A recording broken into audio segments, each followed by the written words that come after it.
Hi, and welcome to another episode of Copy That. I'm Twilla Amin, and today I am here with my girl Q, who's over here drinking this Pinot Noir. Noir? How do you say it? It's such a fighting word.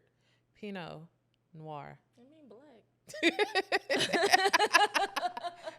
And I'm on this sparkling cider still because it's Lent.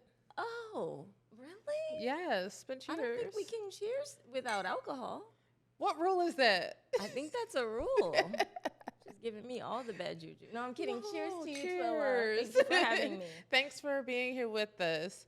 Q, you are a producer, a director, a phenomenal creative. And so I'm really glad you're blessed in this episode today. You are kind. You are kind. Those are the credits that I have received. That's awesome. Credits. Yes. Phenomenal creative is a credit too. That's right. Yeah. If you're giving it to me, I'll take it. Yeah, Thank you. you should. You should. I want to jump right in. Okay. Tell us about where you're from. Why'd you want to be in this industry? Let's just. Okay. Yeah. Oh Lord. Where are you from? Who your people, girl? I moved around my whole life, and I think the one thing that was consistent was that I was always dramatic, and I was always either in the theater or doing something creative.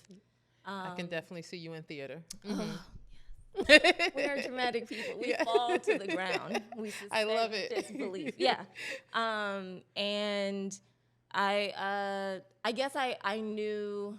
Like in high school, I was in high school overseas that I really wanted to be a storyteller, and I didn't want to work in a hospital. I didn't want to be a lawyer. Yeah. Like I wanted to have fun and be engaging, but I also just had a wild imagination. Yeah. And so, I was like, I didn't really know what I wanted to do, but I knew I was going to do something as far as like film or television, but ultimately directing. Right. With that, you're saying you didn't know exactly what, but kind of what. So I'll tell you, in high school, I had a crazy director. I was an actor, and I had a crazy, kind of abusive director. No shout out to anyone that we know, but and they were just like a regular director in a public theater. Like it wasn't that deep, but I was sort of like, I'm not gonna be anyone's puppet. Like I'm gonna shape the stories and I'm gonna tell it. And I would have done the blocking different. And so I was just sort of like, this is my lane and this is what I want to do. And so I remember when I started thinking about college, I knew that I was going to go to school for directing. Oh, wow. I didn't know that was actually going to, be so challenging and like you have to fight and dig and crawl to like get a check and like make it. I was just sort of like, that's what I want to do and I should live my dream. Somebody told you that you would have to dig and crawl and Oh no, that's been the experience. Yeah, but I'm saying if somebody told you, would you think that would have changed anything for you? I think I would have been a little bit more prepared. I think when you're young, you have this idea of like what it's going to be. Like I thought after graduating Howard, HU, you know. And getting a degree, like I got a BFA in directing, and it was a small program, and I had like won all these awards at Howard, and I was just like, okay, and I'm going to move to New York and be a director. Right. And it's like funny when you get to New York and everyone's like, yeah, everybody here's a director. Yeah. Fool. Like that's amazing. Like go. Were you trying to do theater or TV? I was trying to do a little bit of both. Okay. It's funny, like my high school graduation picture is like me holding a camera. But I had like less skill in the technical, so I had less skill in like editing, and like less resources as far as equipment. Yeah. So it was like easier for me to get a job as a follow spot operator in a theater. Okay. Which is what I did when I went to New York and barely paid rent and barely could ride the train and scrape by. But you were living the dream. I was living the dream with roaches, Yeah. but I was living the dream. And Roaches like and rats? 5 roommates. I didn't have any rats. No rats? Okay, that's too far. That is just too far. I think I was just like, New York is crazy, but no rats. Rats stay on the train for me. But I had roaches. Oh man, I mean, that's the New York. Everybody can talk about that. That's right. I moved up there with like a community of people who I knew from Howard that were all like chasing the dream, whether they were actors, whether they were like voiceover artists, like everybody, all of us just kind of moved up there and they were like, we're going to do it. I had a really good friend who was like working at a news station, running a camera. So it was like anything, like everybody was just like scraping, trying to it work, trying to network. That's good that you had a support system though. Like I think it's necessary. I think it's necessary to be successful. Yeah, I feel like it's kind of hard to be a one-man band in anything, especially like this is an artistic, collaborative like industry, or it's supposed to be. Yeah. So you need those people. You need someone to tell you like that's not a good idea, or that's been done, or how can I support you, or how can I come and talk to you on your podcast. And you're not going to be like an expert at everything. So like having other people who know what they're doing is always great. That's right. So you were in New York. When did you move to Cali? So I was going to go. So I was in New York. I was scraping by. And then I got into grad school. So it was a couple years in New York. And then I was like, I really want to learn how to produce the projects that I want to make. Okay. Basically, I want to know how to like get the money, how to have the language, and I kind of knew that New York was a challenging city for me. Yeah. Yeah. Primarily because of the roaches. I remember I called my friend at 3 a.m. once, and I was like, I woke up, there was a roach across from me, like staring at me, and I was scared it was gonna go into my ear because that was like that's a deep fear. Yeah. And I walked like 10 blocks down in Harlem at 3 a.m. down to his apartment and had to like stay with him. You were like, I am not doing this. I didn't know what to do. I couldn't vacuum it. It was just like, anyway. But the fact that was the thing, you're like, and the roaches, I am done. Yeah. And also just like, I think generational wealth is like, somebody give me some money. Yeah. Like if you have money, you can do everything that you want. You can make the films you want to make. You can rent the apartments. Your time is automatically freed up because you're not having to work. That's right. Or you can more so explore your craft and do what you want to do. And it was the time in New York, I feel like, where everyone was hiring interns that were working for free or like, come work for free. LA was like that. LA was like that too. Yes. Yeah. So I was just sort of like, how do I survive? And it was just challenging figuring out how to survive. So I was like, you know what? I'm going to learn how to like make money. I'm going to learn how to produce. Yeah. So that got you into producing. Well, that got me into Cali because I came to Cal Arts. Yeah. Else I probably would still be in New York. Okay. It was like between Cal Arts or Columbia, and Columbia didn't give me as much money as Cal Arts did. Oh, well, so there you go. I went Made your decision. I did. Yeah. That ride. But you need that. You need that.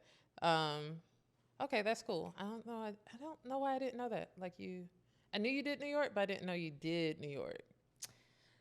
Yeah, I did New York. You did it proper. I did New York, yeah. I moved up there like, I'm a director, guys. I got a degree. And they were like, cute. Everyone looked, yeah. And it was like, that's cute. Yeah. We do too. Like everyone does.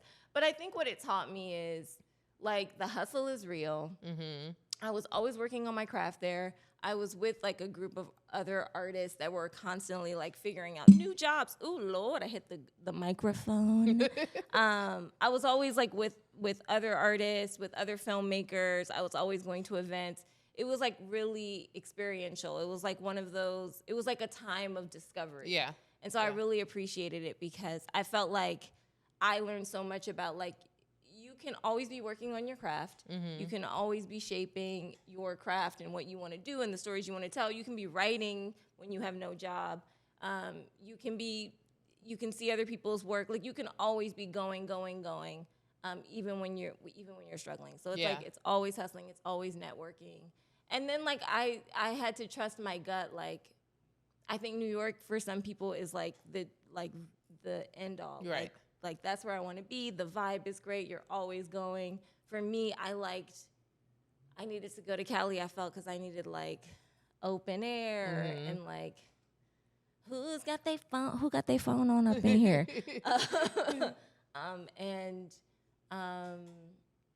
Like, a change of scenery so I could just discover more. Like, I was such an East Coaster for so long.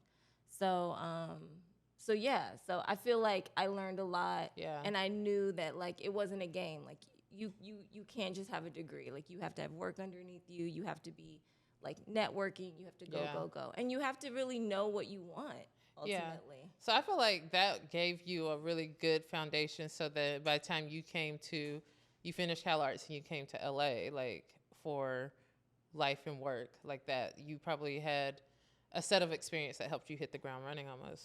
Yeah, I mean, you had dated the people, you had gone to college, you knew the bullshit, you were able to like sift through the bullshit. Yeah. And I mean, I'm still learning every day. Look at me, I'm sweating on your podcast. Let's not have this in here, Dion. Yeah, but it did give me a foundation to kind of know, like, if you want to direct, like, you've got to be focused, and also your career is going to take detours. Yeah. Like, you're going to have to do other things. You can't just go and think, I'm a director, I have a degree, so I'm going to go and direct. Right. For the credit on your IMDb, you can go and direct all the time. It just may not be the directing that you think that you deserve. Thank you. Yeah, and it seems like you also have to learn to pivot and take every job. Yeah. I was a stylist. I worked in the props department. I was a set PA for a long time, but that's really how you learn. Right. And, like, you just are watching and learning all the time. Right. It's an education outside of your degree. Yeah. That'll help you. That's so true. And even like speaking to like what you were saying, being able to work like creatively all the time and then like going to events and the scrappiness that you have to do. I actually got that when I was at Howard in grad because I was working full time going to grad school, and then grad school is like nothing but making film projects all the time. And so it was a lot of like no sleep, just, watching movies, making movies, being on set, but you learn so freaking much. Like, it's just like, I don't know, like that was just like 2 years of freedom, like for me as a filmmaker. So like when people are like, should I go to school? I'm like, you don't have to go to school, but like, just know that's a time where you can make films that's nonstop.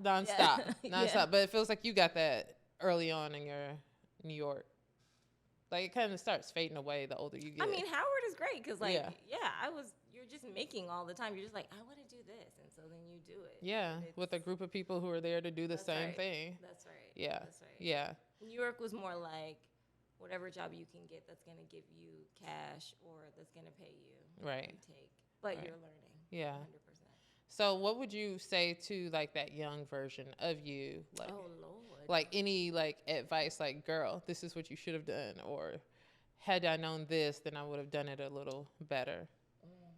Take a sip. I mean,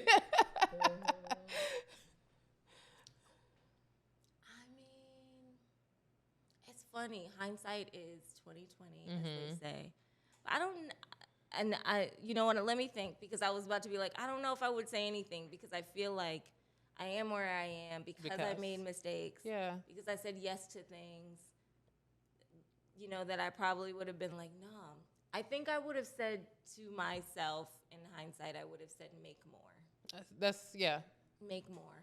Yeah. Like, and granted, I'm not going to tell you my age, but yes, I'm turning 40 this year. I'm not going to tell you my age, however.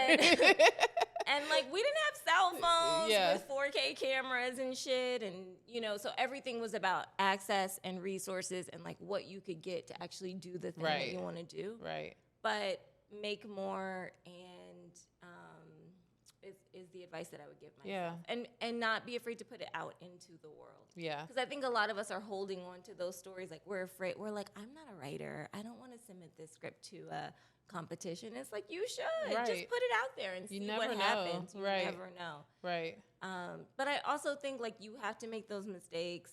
You have to take those jobs that are terrible that you know how to walk away from, or that you learn like never to do again, in order to be better in the industry. Because the industry, a lot of it is like gut checking. A lot of it is like how you move through it is just like, is this right for me? Yeah.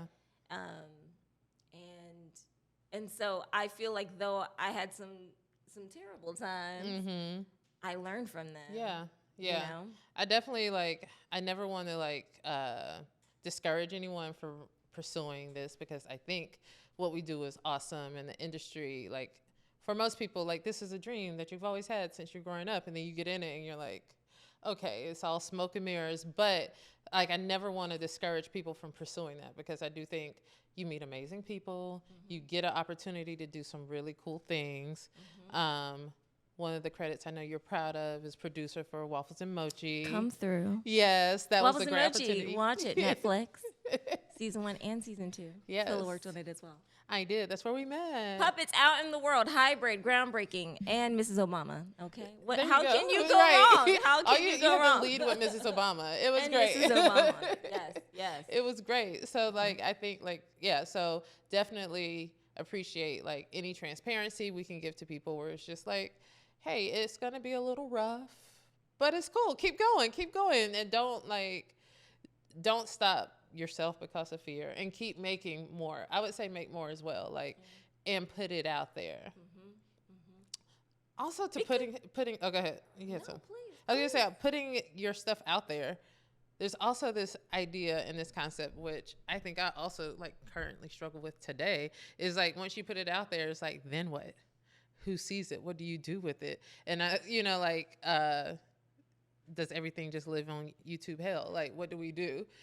And I feel like, do you have any insight on that? Like festivals, put your stuff in festivals, or? I mean, yeah. First of all, cheers that you put it out there. Congratulations to you. That is like a huge step. Just like exposing your, like this is your art. It's your soul. You are raw when you put things out, and so it is such an accomplishment that you should celebrate.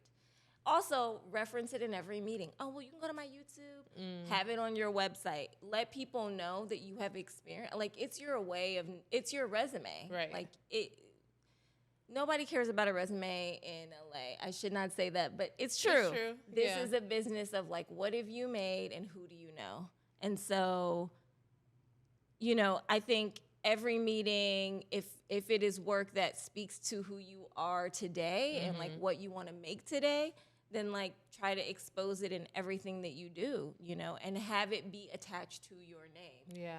Definitely get into festivals and competitions. Sometimes those are just a lot of stress, like a lot of paperwork and a lot of, like, this file needs to be delivered at this time and blah, blah, blah, blah, And blah. a lot of money if that's and all a you're lot doing. of money, yes. But eventually it's going to help you as far as networking. Right. But make sure that it's accessible, that it's watchable, and that it feels like what you're trying to say about the work that you want to create. And then take every meeting, go to events, and just know that every time someone looks up your name, that is what is going to be attached. That is your resume. So, yeah, I don't have any more insight than put it out and see what happens. Yeah. I mean, sometimes it takes years for Right. videos to become viral, right? So it's like, yeah, I mean, I know it's hard to expose it and then to expect, like, okay, people are going to watch this and be blown away. But it's your art. Don't compromise for anyone. Expose it and see what happens. That's all you can do. You're riding the wave. Yeah, and seriously, all you can do. And you never know. Like, I feel like a lot of the things that you do is just, like, preparing the way. Like, you never know when you need to pull, like, a pitch packet out or a script out. Like, just have the work, like, having the work done is a big part of that as well. That's right. You ain't got to get ready if you stay ready. That's right. Stay ready. Stay ready. That's right. Be prepared. Oh, you need that? Boot it up. It's in your inbox. Yes. That's right. That's right. What were you looking for? It's like be prepared. Yeah. It's like Lion King. Is that a Lion King song? Be prepared. There you go. Oh, Lord.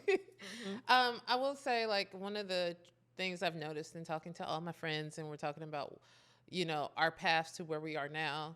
A lot of times there's detours on the road or taking jobs that we didn't necessarily see ourselves at, but has led to, like, some really cool opportunities. And I know for you, you've got to work in some executive positions that seem like pretty awesome, pretty phenomenal. Like, how did you find yourself in these roles?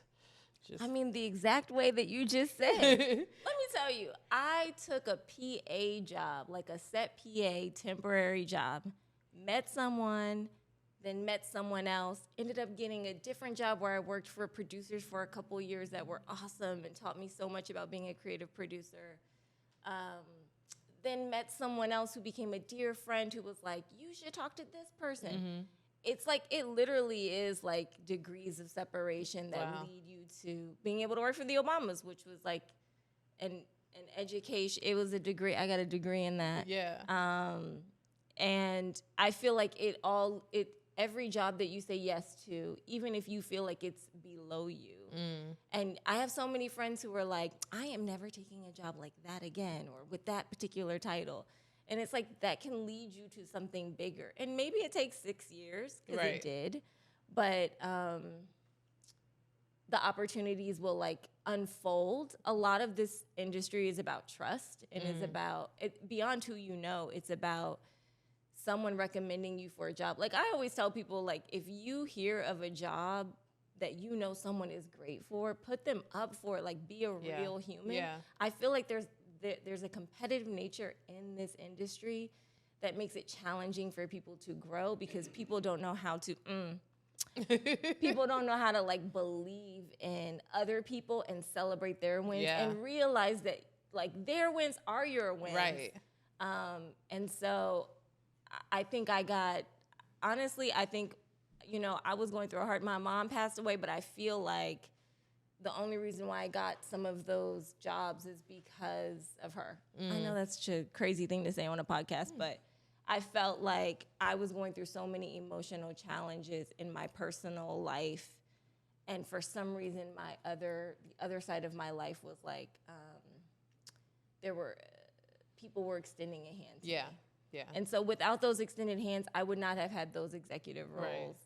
Right. People believing in you, people lifting you up, and then people seeing your potential. Yeah. And I think that also comes from like trusting yourself, like know what you want to make, know the stories you want to tell, like have your taste. Like there's things I like that people do not like, and I stand by that. And I think like that helps. And just like being yourself, which is something that is difficult in this industry when we feel like we have to perform or, I don't know, make ourselves smaller for someone else to feel bigger, or just like, I don't know, as Black women, just like existing in spaces that are not made for us. Right. And that's figuring big. Figuring out the lingo, like, is just like, what are you even saying? I'm gonna circle back on that. Like, it's just like, what are you even saying? Yeah. Like, you gonna get back to me? Okay, cool. Yeah, it's definitely a different culture and stuff like that. Yeah, it's a dance. It's a dance. But I feel like saying yes a lot. Saying yes a lot allowed me to get opportunities down the line to meet people that I normally would not have. Yeah, and I think that speaks a lot to like, you know, your good work. Like when you do good work, people notice. Yes. And then like just the importance of having relationships with people who will like speak your name in other rooms, which I can say like you've definitely spoke my name in rooms, and I think vice versa. Yeah, I think we both have. We both be like, Twilla, right? Do you know Q? Yes. And I think that's a big thing to allow. Also as Black women, I would say like a lot of times we aren't the gatekeepers to certain jobs. So when we are in positions where we can help others and to help bring other people on, it's very like it can be life-changing. It can help your career trajectory and all sorts of things. So I think that is like really important. And like also another really cool thing where to look at you as a Black woman executive, like that's a cool position to be in. And I know like nobody wants to ever really be a suit, especially when we're artists, but you know, like to be like, well, in the time that I'm here in this position, what we will do is, and that's like open up doors for people and help people tell their stories. Sure. We gotta try. We have to.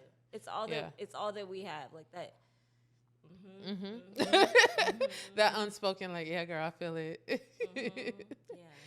That's amazing though. Like I feel like, I think like when I moved out here, especially not knowing anyone. So like I feel like in your New York, you had a crew of people that you came out with, and I knew maybe like one or two people, and we were like all just trying to figure it out and to get started. For you, would you have any tips on like for somebody who's like, I just got off the plane, what do I do next?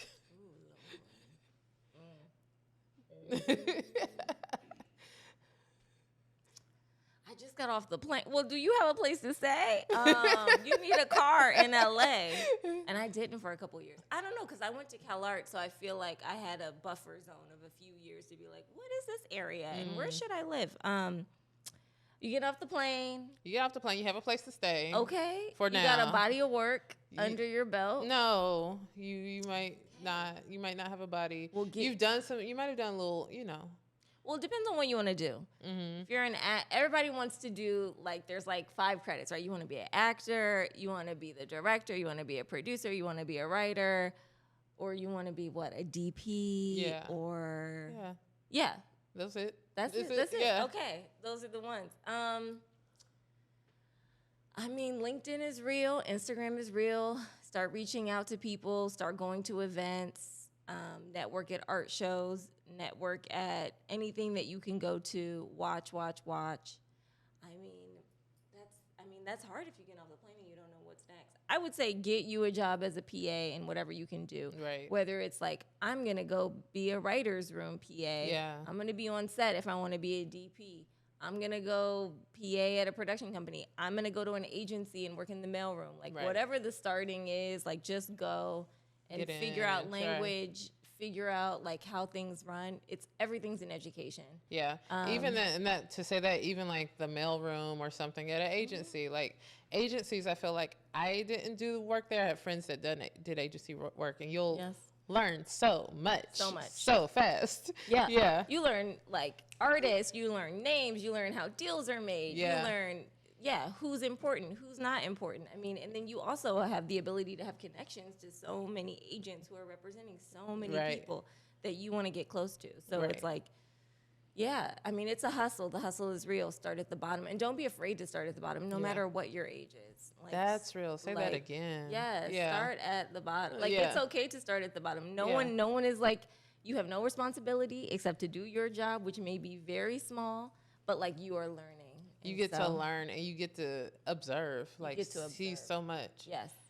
One of the things I used to do with like PAs who I knew had like certain interests, you might just like slip them some paperwork. Hey, can you go make a copy of this? And it might be like a director's deal or something like that. Ooh. And you just like I just need a copy of this. Make sure, it's confidential. So only you can see it, print it and bring it back to me. If somebody loves you that much, people like over here giving away confidential information. Okay. Just to get it printed. But that's so smart because I'm definitely the PA that would be like, how much he getting paid? Oh, okay. He that. I do remember that. Like, you know how you get paid weekly in production? You see that check, you're like, how much is that check? Yes. What's that check for? Oh, that's how much you're getting weekly? Okay. Cool. You learn something. Right. That's right. You learn something. It gives you a little, like any little tidbit. So if you're in that position, I feel like PAs are in that position a lot to like see stuff that they might not be privy to always see. You're not in the rooms making certain deals, but hey, this is something that you should just keep in your back pocket and know for the future or something like that. And people did that for me, so that's why I'm more than happy to. And I was definitely like, what is it? What's the that? number? Okay, got it. Now, that's what we're doing. Yeah. Are you single? Are you a single human? Yeah. You've worked 1 week and this is what you made. Okay. All right. Yeah. And then you also, as a PA, you get access to like the goldenrod scripts. Yeah. You get access to all the design, the production. Like you get access to everything. You see everything. It's kind of like how much can you dig in to figure out. Yeah. Learn. Study what you're looking at. And it's also like I've been in situations where, or I've seen PAs in situations where like we would have like the set design printed out and put on the wall. And then we're doing walkthroughs and somebody might say, what was supposed to be here? And if you're that PA or that person who's like, oh, this was the swing set that was right here, because they're like, oh, you're studying, you pay attention, you focus, like, that gets you a little, like, who is that person? That gets you a job. Yeah. Be that person. Let's call her back. Let's call that person back. Yeah. It's true. Great to be observant. I feel like we're touching on so much. Are we? Yeah. Okay, this good. Is good. I feel like I'm You need a re-up or something. I need a re-up. I need a little re-up on my lips. I feel like they're cracking under the light. It's hot up in here. It's hot? No, it feels great. I was like, I'm cold. It feels great in here. Yeah, can we pause for a second? I'm going to re-up. Yeah, let's pause. Okay. Let's get you some re-up. Do you have to say anything on the pause? No, I'll just say it when we come back. Alrighty, so I see you re-upped. Re-upped with that wine. This is an industry standard. You have to have a drink. You do.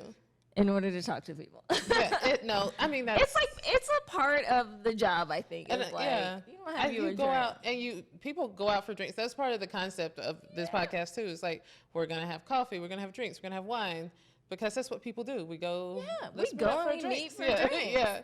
Yeah. And talk about all the shit. Yeah, this is exactly how it's done. We're sommeliers at this point. Is that the word? Sommelier. Yeah. I don't have that. I just know that I like red wines. Oh, but you're drinking a sparkling cider. Oh, a cider. I'm drinking a cider today. Not even like an apple, like beer cider, like a just cider. A sparkling cider. Because I'm 5. Leave me alone. Well, no, I think it's very professional. I am drinking a Pinot Noir. Yeah. That's exactly what Noir. Yeah. So we met in a space where, it's usually doc versus narrative, but I feel like we worked on a show that was doc and narrative. So I feel like a lot of my background was mostly narrative and live TV. Doc space is pretty cool and different from what I thought it was. I don't know what I thought doc was. But for you, you've also worked on both, right? Yeah. Is there a preference, or Ooh, Lord. why do you choose one or the other, or either form of storytelling? I mean, I love narrative. I feel like I got my start in narrative. I worked for some big producers who had amazing shows. I think when you're on a set, that is just... It's nothing like it. I love someone's imagination. Yeah. And a script that's just like some writers in a room were like, this is the story arc. And this, these are the words they're going to say. And then actors perform it. There's just so much... Ooh, the wine is kicking. Yes. There's so much collaboration and artistic expression and like challenging the vision, and like there's so much you can do. Yeah. That doesn't limit you. Yeah. But I also worked in docs back in the day because I think docs in a lot of ways, it's all storytelling. And I think that's the goal is always like, what story are we telling?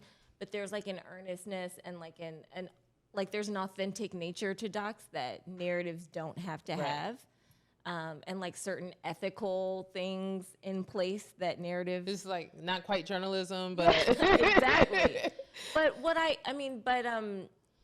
think doc is a way to make things that when you don't have the budget to do narrative, you can really tell an amazing story, or you find an amazing subject. And so all of it is like essentially the same thing. But that's good. I never thought of it like it's all storytelling. Yeah. But I would say and I think docs are really hard because there's a requirement to like, you can't make shit up. Right. You can't lie. Sorry I said shit on your podcast. No, you can't make things up. You can't lie. You can't change around the background. You can't. It can't be. It has to be authentic. And so, like putting yourself at that standard, it's a challenge to a producer. And then finding the story and a director. Within there. Yes, and finding the characters that want to talk. And I think doc is changing a lot. Like I went to Sundance this year. A lot of the docs I saw were so inventive, so creative, like playing with the archive, playing with like animation. I think like it is. No, just me. We can adjust. It is like, I think documentary is challenging itself to go beyond what is like required and being very artistic. And I think narrative is fiction is so fun. Yeah. And I feel like if you get the opportunity to work in both, you should, because there's challenges in both. I mean, docs really have no budget. Like there's no money to tell the story. And so it's like, how do we make these like premium elevated stories with no money? And narrative is like, how do we get this greenlit? Like, how does someone believe in my dream? Right. You know, like, and all the steps it takes. Like, okay, we have a concept, then we have to have a writer's room, then we have to have like all these designers and all these creatives come together to like envision what it could be, and then we have to like sell it and make it and have all these actors tell it. And so it's like finding all the right pieces in narrative is different. So they both have so much joy, and I think everyone should work in both, because ultimately we're storytellers. The titles don't change. You're a producer, you're a director. Like, your role is to tell the story and to figure out how to do it best. Right. And to put out all the fires along the way. Yeah, so, that fun part. So I don't have a preference except to say that everything's an education. So do it all. Do it all. And if you can do a hybrid show like we did, Waffles and Mochi, you know, with like documentary, international shoots, scripted sets, actors, like if you can do all of that and put it together, that is groundbreaking. That was such a good introduction into those two worlds for me. Like, I was like, I don't know if I've ever seen this like merged this way, or thought about it being like, oh, this is the doc shoots. Okay, this is the stage. Like, and it was a pretty It's creating cool the new. It's like a whole new formula. I love what could that. be. Yeah. And I think, honestly, had I known that, like, if this version of Q was talking to young Twills right around like that writer strike, I probably would have been like, okay, I can work in doc or reality, because I was very much like, I'm a film student. I don't, you know, I don't work in that type of, like, there's no whatever, I don't know what artist thing I was on about my integrity. Like, I will not contribute to this. Whereas now here I am, years later, doing the same thing that I thought I, like, working in the same space that I thought I wouldn't. But Yeah. And no you're doing your thing. No regrets. You're doing your thing in docs. Yeah, it's fun. It's fun. Get to, because it is storytelling, and you see like how, especially if you're focused on like a personality, their character, how that person became who they are. And a lot of times these stories are like steeped in trauma or childhood hurt, or and it's all like really interesting and complex, and seeing those stories come together is pretty dope. I agree. Yeah. I agree. And ultimately, the studios and the streamers and the networks, they want to get butts in the seats. They want to get viewership. So it's like, how are you how is your project or storytelling breaking through the noise, or your creativity breaking through the noise? To make something that people actually connect with and want to see. And there's a lot of noise to break. Oh my God, there's so much noise. Like, that's always my fear, is like, am I making the noise? Like, that's what I'm always wondering. Oh, like, man. Am I the noise? But I think as we like go through our career, like sometimes you're the noise and then sometimes you're breaking through it. Right. And that's just like, that's just what it is. There's so much content to put out there, so much. It's like a great opportunity. I think now people have such a wonderful opportunity to jump in and at whatever level to get stories made. Like, there's a million channels and a million streamers, maybe 1,000 streamers, but a million channels that you know, there's like you can sell to, that you can work on. There's different cities outside of LA that's becoming like film cities and shoot cities. Like, if you're in Atlanta, you're probably in a good position. Of course, New York, and then, you know, sometimes maybe Austin or whatever the city is. Like, there's Toronto. There's so many different places that you could be as a filmmaker, making films, getting your stories told. Q, thank you for coming on. Oh my gosh, are we done? No, not yet, Bo, not yet. We have a special part. We have our takeaways. Okay. Our takeaways of what. Let me drink on the takeaway. Yeah, drink on the takeaways. Naya got me some more wine. Thank you, Naya. So takeaway number 1, this is a collaborative industry, so you can't be a one-man band. You said that, girl. Oh. Yeah, that was all you. These takeaways are from you. Number 2, be open to pivot and take different jobs. The experience is like education outside of school. Okay, Q. Profound. 3, make more and then put it into the world. Yeah, make more content, create, write, whatever that thing is that you want to do it. You don't have to be in LA to do it. You could be where you are working on your art, making more. Make it, yeah. Number 4, celebrate other people, lift them up and put them up for jobs you know they'd be good for. Many people will do the same for you. And finally, number 5, no matter your age, don't be afraid to start at the bottom.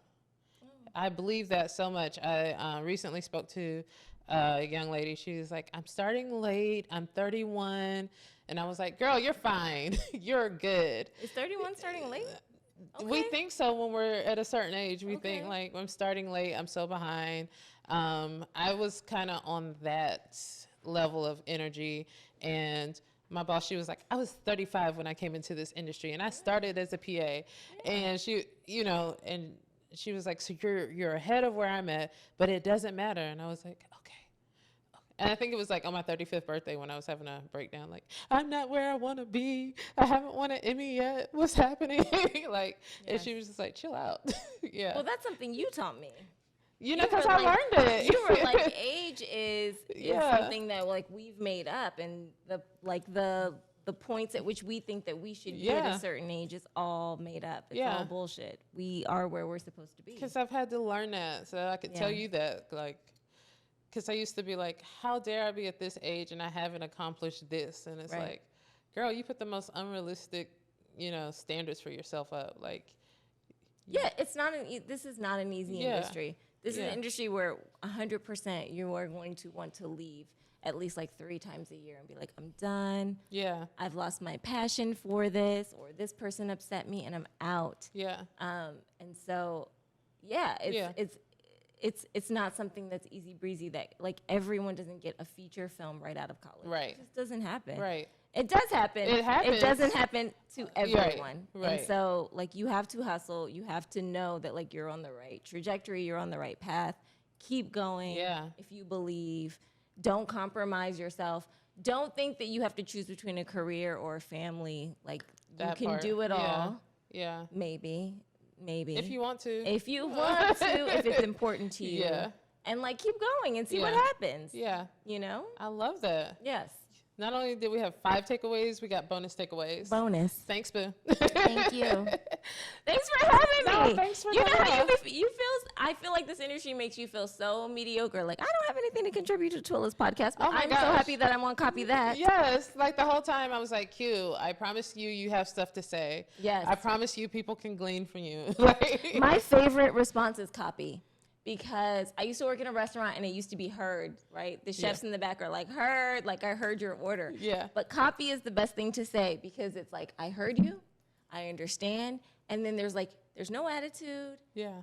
There's nothing else. Like I heard you. There's nothing. It's just like one word. It can be, and the punctuation can be anything. It can be an exclamation point. It can be a question. It can be a period. Yep. Copy is the perfect response. Yeah. So I love that you named your podcast Copy That. Thank you. I'm looking at certain people who were like not voting for Copy That. And thanks for watching. Make sure you and listening. Make sure you subscribe to whatever platform you're listening on. And if you're on YouTube, leave comments below if you have questions for us. Q, if we need to find you. Oh, you know. What you should do is set up your Instagram and set up your LinkedIn and make sure you're accessible, unlike Q, who doesn't want to be found. But if you want to find me, I'm at my full ethnic name, Qadriyah Shamsid-Deen on LinkedIn, and I'm at The Living Q on Instagram. But, you know, only if you want to. I haven't yet to post anything. I'm one of those. I'm a millennial. You're what? I don't know. I just, you know, I don't want y'all in my business, but y'all can be in my business somewhat if it's for Twilla.